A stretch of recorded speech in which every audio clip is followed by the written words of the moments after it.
jeune part au terrain de foot, accompagné d'une bande de copains. Il espère ne pas rencontrer les autres enfoirés en chemin. Ces types sont arrivés après le début de la guerre civile, ont chassé les soldats et ont pris le contrôle de la ville. Ils ont imposé leurs lois et leur lecture du Coran. Ce sont des étrangers de l'Occident, on vient grossir leur rang. Son père a dit de ne pas s'approcher d'eux. Ici on pratique l'islam depuis toujours sans être moyenâgeux. Soudain apparaissent dans le ciel des avions, filant dans le sens inverse. Quelques instants plus tard, une pluie de bombes se déverse. Ceux qui pensaient être leurs alliés se sont retournés contre eux. Et pour atteindre leurs objectifs, tout le quartier est en feu. Il court vers sa maison en pleurant, criant, appelant ses parents. Mais rien à faire, le tapis de bombes prend même les innocents. Ces mêmes fanatiques qu'il essayait d'éviter sont là pour le soutenir et le réconforter. Il cultive en lui la haine et le désir de vengeance.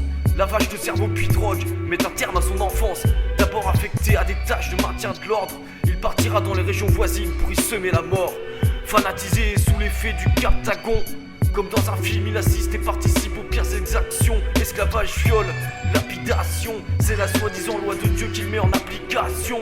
Il arrive enfin pour lui le jour béni où il quitte la milice et part frapper l'ennemi sur les terres du vice. Il engage un long périple en tant que clandestin.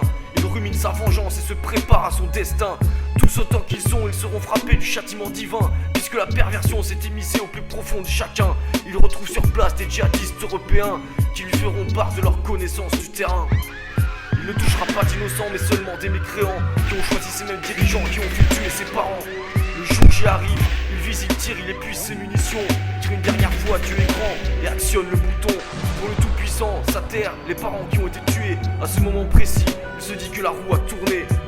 La réaction ne se fera pas attendre, et de nouvelles frappes aériennes auront lieu pour se défendre. 2 jours plus tard, 2 frères se rendent à leur entraînement de foot. Ils sont en retard et courent le long de la route. Soudain apparaissent dans le ciel des avions filant dans le sens inverse. Et quelques instants plus tard, une pluie de bombes se déverse. Ceux qu'ils attendaient comme des sauveurs se sont retournés contre eux. Et pour atteindre leur objectif, tout le quartier est en feu. Ils courent vers leur maison en pleurant, criant, appelant leurs parents.